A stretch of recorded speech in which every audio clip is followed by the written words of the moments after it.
ഒരു വിദേശ കഥയുണ്ട്, രണ്ട് സഹോദരന്മാരുടെ കഥ. മൂത്ത സഹോദരൻ്റെ പേര് ജോസഫ്, രണ്ടാമത്തെ സഹോദരൻ്റെ പേര് ജോസഫാത്ത്. രണ്ടുപേരും കർഷകരാണ്, കർഷക കുടുംബമാണ്. ഏകോദര സഹോദരങ്ങളെപ്പോലെ തന്നെ കഴിഞ്ഞു പോവുകയാണ്. ONVയുടെ ഒരു കവിതയുണ്ടല്ലോ, തുടങ്ങുന്നത് ഇങ്ങനെയാണല്ലോ: 9 പേരവർ കൽപ്പണിക്കാർ, ഓരമ്മ പെറ്റവർ ആയിരുന്നു. അങ്ങനെ ജീവിച്ചു പോകുന്ന രണ്ടുപേർ, ഒരേ മനസ്സ്. അടുത്തടുത്താണ് അവരുടെ വയലും വീടും അടുത്തടുത്താണ്. അവ തമ്മിലൊരു നേരിയ ഒരു ചെറിയ ഒരു വ്യത്യാസമേ ഉള്ളൂ, അതിരേ ഉള്ളൂ. അത്ര സ്നേഹത്തോടെ കുട്ടിക്കാലം മുതൽ ഒരുമിച്ച് അവർ ജീവിക്കുന്നു. അവർ ഒരേ മനസ്സുള്ള സഹോദരന്മാരാണ്. പക്ഷെ അവരുടെ ഭാര്യമാർ ഒരേ മനസ്സുള്ള സഹോദരിമാർ ആകണമെന്നില്ലല്ലോ. രാവിലെ ആകുമ്പോൾ ജോസഫാത്തും കൂടെ പാടത്ത് പോകും. ഒരു ദിവസം പാടത്ത് പോയിട്ട് തിരിച്ചു വരുമ്പോൾ ജോസഫാത്തിൻ്റെ ഭാര്യ ജോസഫാത്തിനോട് പറഞ്ഞു, ജോസഫിൻ്റെ ഭാര്യ ഇങ്ങനെ കാണിച്ചു, നമ്മുടെ കുട്ടിയോട് ഇങ്ങനെ കാണിച്ചു. അവനവിടെ TV കാണാൻ ചെന്നപ്പോൾ മെയിൻ സ്വിച്ച് ഓഫ് ചെയ്തു. നമ്മൾ അറിയില്ലെന്നാണ് വിചാരിച്ചു. അകത്ത് പോയി മെയിൻ സ്വിച്ച് ഓഫ് ചെയ്തു. എന്നിട്ട് അവനിപ്പുറത്ത് വന്നപ്പോൾ അവർ മെയിൻ സ്വിച്ച് ഓൺ ചെയ്തു. എന്നിട്ട് അങ്ങനെയുള്ള എന്തോ ഒരു കൊച്ചു കാര്യം പറഞ്ഞു. ജോസഫാത്ത് അനങ്ങാൻ പോയില്ല. ചേട്ടനല്ലേ, കാര്യമാക്കിയില്ല. ഇങ്ങനെ കാര്യമാക്കാതെ നല്ല ആളുകൾ സഹോദരനെതിരെ ഭാര്യ പറയുമ്പോൾ കാര്യമാക്കത്തില്ല. കാര്യമാക്കാതിരുന്നപ്പോൾ ഇരിക്കുമ്പോൾ ഒരു ബോംബിടാറുണ്ട് ഈ ഭാര്യമാർ. ഇവളും ആ ബോംബിട്ടു. നിങ്ങളൊരാണാണോ എന്ന് ചോദിച്ചു. കൊണ്ടളവി പുള്ളി. എന്താ ചോദിച്ചു? നിങ്ങളൊരാണാണോ? ആണാണെങ്കിൽ പ്രവർത്തിക്കേണ്ട സമയമാണ്. പുള്ളി അപ്പം തന്നെ ഷർട്ടൊക്കെ എടുത്തിട്ട് ഇപ്പുറത്ത് വന്നു. ചേട്ടാ ഇല്ല ഇവിടെ എന്ന് ചോദിച്ചു. ജോസഫ് പുറത്ത് വന്നു. തമ്മിൽ വഴക്കായി. ജോസഫാത്ത് എന്തെല്ലാമൊക്കെ വിളിച്ചു പറഞ്ഞു. ഞങ്ങൾക്ക് ജീവിക്കണ്ടേ, തിരിച്ച് വീട്ടിൽ ചെന്ന് കയറണ്ടേ, എല്ലാം വിളിച്ചു പറഞ്ഞു. ജോസഫ് ഒന്നും പറഞ്ഞില്ല. ജോസഫ് ഒന്നും പറയാതെ നിൽക്കുന്ന കണ്ടപ്പോൾ ജോസഫിൻ്റെ ഭാര്യ അതേ ബോംബിട്ടു. ഇത്രയും കേട്ടുകൊണ്ടിരിക്കുന്നത് വല്ലാത്ത തൊലിക്കെട്ടി തന്നെ. ഒരാണാണോ എന്ന് ഇവർ ചോദിച്ച ഉടനെ അയാൾ കൊണ്ടളവി. ഉഗ്ര സംഘടന നടന്നു. രാത്രി ജോസഫിന് ഉറങ്ങാൻ കഴിഞ്ഞില്ല. ബാല്യം മുതലുള്ള ഓർമ്മകൾ, ഒരുമിച്ചുള്ള ജീവിതം എത്ര സുന്ദരമായ, എത്ര സ്നേഹത്തോടെ കഴിഞ്ഞതാണ്. എന്നാലും ജോസഫാത്ത് ഇങ്ങനെയൊക്കെ പറഞ്ഞല്ലോ. ആര് പറഞ്ഞിട്ടായാലും പറഞ്ഞല്ലോ. അയാൾക്ക് ഉറങ്ങാൻ കഴിഞ്ഞില്ല, ഉറങ്ങാതെ കിടന്നു. നേരം വെളുത്തപ്പോൾ ആരോ ഒന്ന് തട്ടുന്നു. ചെല്ലുമ്പോൾ അപരിചിതനായ, ആ ദേശത്തിലല്ലാത്ത ഒരാൾ വന്നിരിക്കുന്നു. അയാൾ പറഞ്ഞു, സുഹൃത്തെ, എൻ്റെ പേര് ജോൺ എന്നാണ്. ഞാനൊരു പ്രത്യേക സാഹചര്യത്തിൽപ്പെട്ട് ഇവിടെ വന്നതാണ്. ഞാനൊരു കാർപ്പൻ്ററാണ്. എനിക്കൊരു 5-6 ദിവസം ഇവിടെ നിൽക്കേണ്ടതായിട്ടുണ്ട്. എന്തെങ്കിലും പണിയുണ്ടെങ്കിൽ ഞാൻ ചെയ്യാം. കാർപ്പൻ്റർക്ക് പണിയില്ലാത്ത വീടുണ്ടോ? പലതിനും 3 കാലേ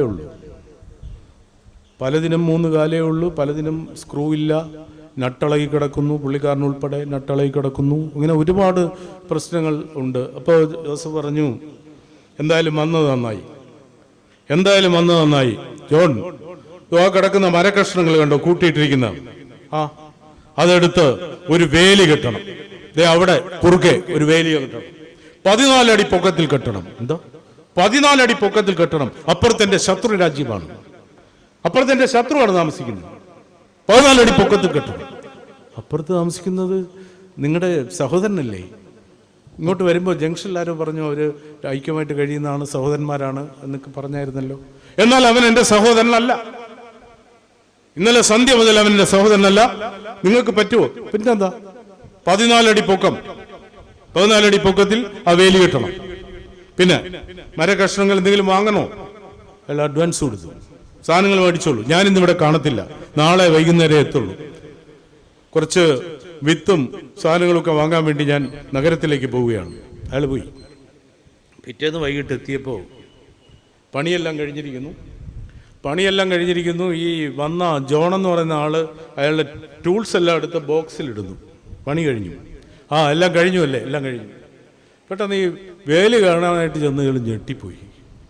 അയാൾ ചെയ്തിരിക്കുന്ന വേലിയല്ല, അയാളൊരു പാലം പണിതിരിക്കുന്നു. മറ്റവൻ ഇതിനിടയ്ക്ക് തലേ ദിവസം രാത്രി തന്നെ ഒരു വലിയ ചാലൊക്കെ എടുത്തിരുന്നു. അത് ഇയാൾ കണ്ടില്ല. വലിയൊരു ചാല്, ഇനി ചാടി പോലും അപ്പുറത്ത് വരരുതെന്ന് പറഞ്ഞ് ആ ചാലിൻ്റെ പുറത്തുകൂടി ഒരു പാലം ഇയാൾ പണിതിരിക്കുന്നു. ഇയാൾക്ക് സംശയമായി, ഞാൻ വേലി കെട്ടാനല്ലേ പറഞ്ഞു, 14 അടി വേലി കെട്ടാനല്ലേ പറഞ്ഞത് പൊക്കത്തിൽ, അതോ ഇനി പാലം പണിയാൻ ഞാൻ പറഞ്ഞില്ലല്ലോ, ഈ വലിയ ചാല് ഞാൻ കണ്ടതുമല്ലല്ലോ എന്ന് വിചാരിച്ച് നിൽക്കുമ്പോഴുണ്ട് അപ്പുറത്ത് ആരോ പ്രത്യക്ഷപ്പെട്ടു പാലത്തിൻ്റെ അറ്റത്ത്. നോക്കുമ്പോൾ പരിചയമുള്ള ആളാണ്, ജോസഫാത്ത്. അവൻ ആ പാലത്തിൻ്റെ പടവുകൾ ചവിട്ടി ചവിട്ടി അടുത്തേക്ക് വരുന്നു. മഴക്കുണ്ടാക്കാൻ വരികയായിരിക്കും. വീണ്ടും അവൻ്റെ ഭാര്യ പറഞ്ഞു ബോംബിട്ട് കാണും. ഇയാള് മുഷ്ടി ചുരുട്ടിക്കൊണ്ട് അങ്ങോട്ട് നടക്കുമ്പോൾ അവൻ്റെ ശിരസ് കുനിഞ്ഞിരിക്കുന്നു. അവൻ്റെ മുഖത്ത് കുറ്റബോധം. പെട്ടെന്ന് അവൻ കാലിൽ വീണു. ചേട്ടാ, എനിക്ക് മാപ്പ് തരണം. ചേട്ടൻ ഇങ്ങോട്ട് വരാതിരിക്കാൻ ഞാൻ ഈ വലിയ കിടങ്ങല്ലേ പണിഞ്ഞത്. ഈ രാത്രി മുഴുവൻ ഞാൻ ഉറങ്ങാതെ ഈ കിടങ്ങ് പണിഞ്ഞു, ചേട്ടൻ വരാതിരിക്കാൻ അവൾ പറഞ്ഞിട്ടാണ്. പക്ഷെ ചേട്ടൻ അടുത്ത ദിവസം ഒരു പാലം പണിഞ്ഞിരിക്കുന്നു. എന്നെ ചേട്ടൻ ഉപേക്ഷിക്കാൻ കഴിയില്ല എന്ന് എനിക്ക് മനസ്സിലായി. ഞാനാണ് തെറ്റുകാരൻ. ഇത് സ്നേഹത്തിൻ്റെ പാലം, നമ്മൾ തമ്മിലുള്ള രക്തബന്ധത്തിൻ്റെ പാലം ചേട്ടൻ പണിഞ്ഞ് എന്നെ പഠിപ്പിച്ചിരിക്കുന്നു. അയാൾ കാലിൽ കെട്ടി വീഴുമ്പോൾ ജോസഫ് വികാരാധീനനായി. ശരിയാണ്, രണ്ടുപേരും കുറ്റബോധത്തോടെയും നഷ്ടബോധത്തോടെയും ഒരു പുതിയ ചൈതന്യത്തോടെയും എണീക്കുമ്പോൾ ജോണിനെ കാണാനില്ല. ജോൺ പെട്ടിയും കൊണ്ട് കുറെ മുന്നോട്ട് പോയി. ജോൺ, പൈസ തന്നില്ലല്ലോ? ഇല്ല, ഇന്നലെ തന്നത് തന്നെ അധികമാണ്, ഞാൻ പോവുകയാണ്, എനിക്ക് ഒത്തിരി പണിയുണ്ട്. ഇതുപോലെ ഒരുപാട് സ്നേഹത്തിൻ്റെ പാലങ്ങൾ പലയിടത്തും പൊളിഞ്ഞു കിടക്കുന്നു, അത് കെട്ടാനുണ്ട് എന്ന് പറഞ്ഞാൽ പോയി. ആ എഴുത്തുകാരൻ ഒരു വാചകം കൂടി എഴുതി. ആ വന്നത്, ജോണിൻ്റെ രൂപത്തിൽ വന്നത് ഈശ്വരനായിരുന്നിരിക്കണം.